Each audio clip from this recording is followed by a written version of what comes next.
Hello guys, welcome to another video. In this video, we will see how we can build SQL agent using LangGraph. So what we does on a high level is we'll just ask some theoretical question. So now this SQL agent will write a query for the question we asked and execute it in the database and then return the response. That's what this happens in the high level. Now if you go and see the tables, so I have a small data model for hotel booking where I have booking tables for booking and all, for location, for hotel, for rooms and all. There will be a connection between each and every table. So hotel ID is one, and now if you go to rooms, there will be a connection between hotel and rooms based on the hotel ID, because we have hotel ID here as well, and room ID with the price and all. So let's check what I have done here. So I've just got the Postgre connection here, and inside this DB will have the Postgre connection, and I can just do db.run and execute the query. When I do select star from payments, I got some data. That's it.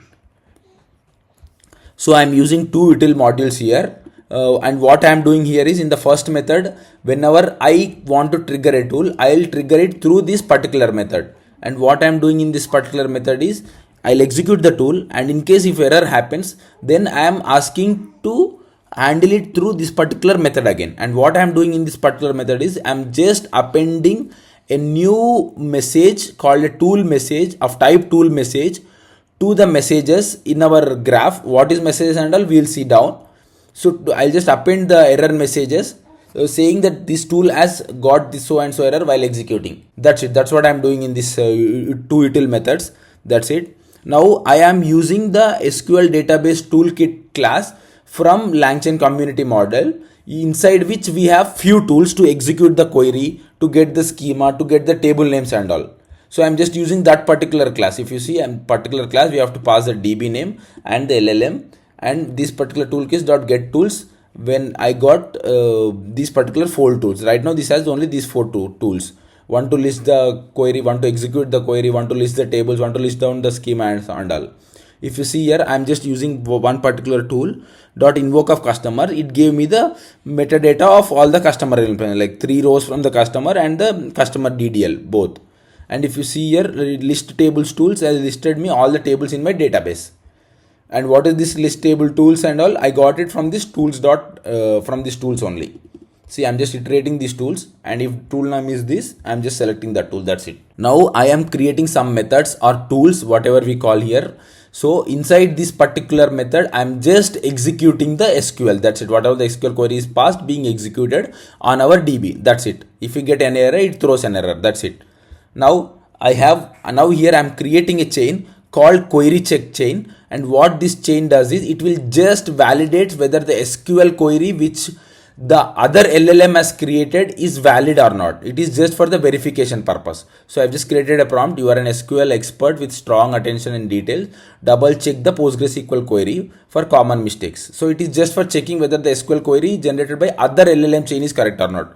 Which LLM chain generates is there down. I'll show you that. So I just created using this particular prompt and LLM, and I've binded this particular tool. Here inside this tool only, we are just executing the SQL.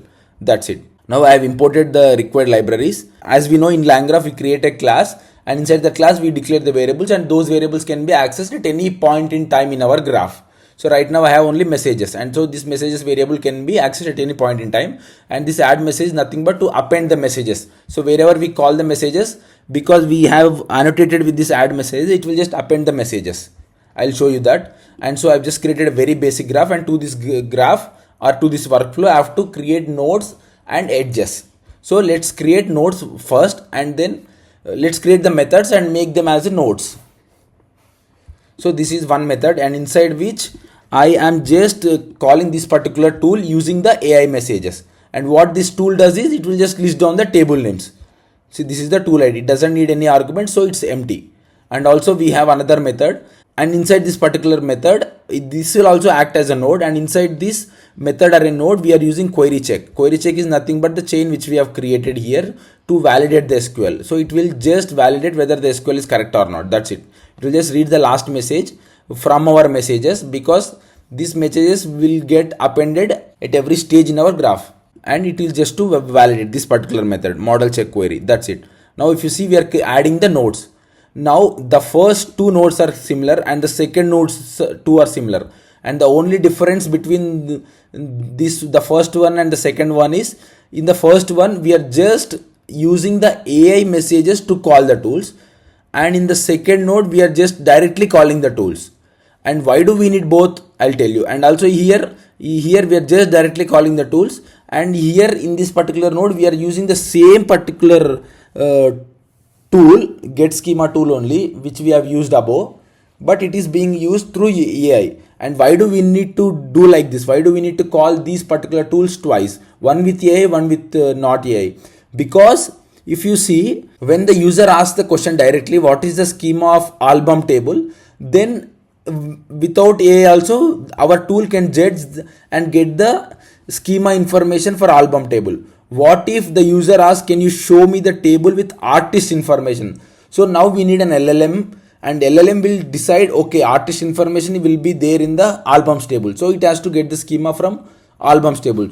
So that check and that validation is done by AI only. That's why we need a tools with AI. So now if I show you the graph, the first two tools are almost same, the second tools are almost same, just that one has AI and the second doesn't have the AI. And I told you what is the use of AI over there. That's it. So I've created few nodes here, and now for creating another node here, query gen node, I am using the Pydantic class and another LLM chain. So what I'm doing here is I just created a prompt, and this particular prompt is nothing but I'm just asking the LLM or guiding the LLM using this prompt to generate the SQL query based on the query user has asked in a string format. So user asks the query in string format, so LLM should understand that and generate the SQL query. So that's what this prompt explains, and I'm creating a prompt here, and the prompt pipe the LLM is nothing but the chain. So this query gen chain is used whenever you want to generate the query based on the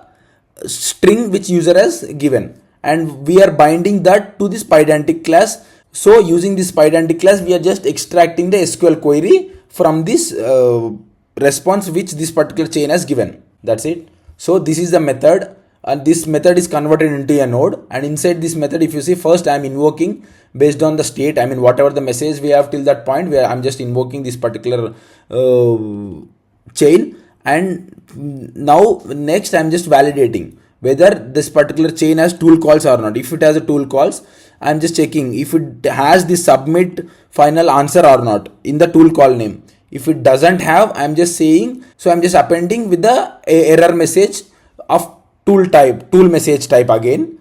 And if it has a submit final answer, then just I'm appending that response to this messages again. So in our class we have the messages variable, right? So this, wherever we use these messages, it just, because we have annotated with the add messages method, it just appends or updates the new message at the end. And if you want more details about what this method and does and what is the state and all, you can watch my first tutorial in my playlist in LangGraph. So now I am creating those nodes with the methods which I have created above. I am just creating the nodes. If you see, I have created a node query gen, and I have created another node called correct query. It is calling this particular method, and inside this method we are just validating the LLM. If you see, if you go here and check, here we are using the query check chain which we have created above. Here using this prompt we are just validating the SQL. See, we are just validating based on the messages we have. So that's it. This is another node, and in this execute query node we are calling another method, and inside which we are executing the SQL. So this node generates the SQL, this node validates the SQL, this node executes that particular SQL, and the connection between all these three nodes is done inside this conditional edge method. So if you see here, we are just creating I'll explain you this method in some time. From start we are asking to go to this particular node, from this node to this node, and from this node to this node, like that we are creating all this, because till query gen it's just straightforward. We don't need to have any conditional edges. We can directly make the connection. So once this query gen node is executed, so we are just calling this particular method, and inside which we are just checking. So what are we doing here? We are just reading the messages. We are reading the last message. In case if the last message has tool calls, then fine. If last message doesn't have the tool call, then just end the flow. In case if the last message has error, then again go to the query gen only. In case if the last message doesn't have the error, then go to the correct query only. So that's what happens here. So from query gen, it comes either to the end or to the query gen again or to the correct query. So if it comes to the correct query, we are going to the execute query again. So inside this query chain, it creates the SQL query. Inside this correct query, it will just validates the query, and inside this particular node, it will execute the query. That's what happens, right? If you see this correct query, calls this particular method, and inside this method, we are just validating. And inside this, we are just executing the SQL. So that's it. So when I executed the graph, we are just compiling the graph. We didn't add any memory and all. So when we execute this graph, that's what is happening. So the first tools are just to get the metadata of our DB. So once it comes to the query gen, it creates the SQL query, validates, executes. If it's fine, go to the query gen and go to the end. So that's what is happening. Now when I ask what are the total payments we have received from the credit cards, it just I did not mention go to the payment table and all. So it internally created the query and returned the total response. And again, when I ask what will be the total price of single room type hotel in Grand Central Hotel for 5 days. So it returned the output as 750. So now if I go here and if I go to the hotels table first, inside the hotels tables, we have Grand Central Hotel with the ID as 1, hotel ID. And now if you go to the rooms, inside this, we have the hotel and room connection. If you see, I asked the single room type and the hotel ID as 1. So it is 150. So I asked for 5 days. So it should be 750. So that's what we have got. If you see, it has even explained. This is calculated as 150 per night multiplied by 5 nights. So that's it. In case if you want to stream the steps, you can just stream it using app.stream. That's it. So it went from this tool to this tool, this to tool, this is so and so forth. That's it. Thank you so much for watching.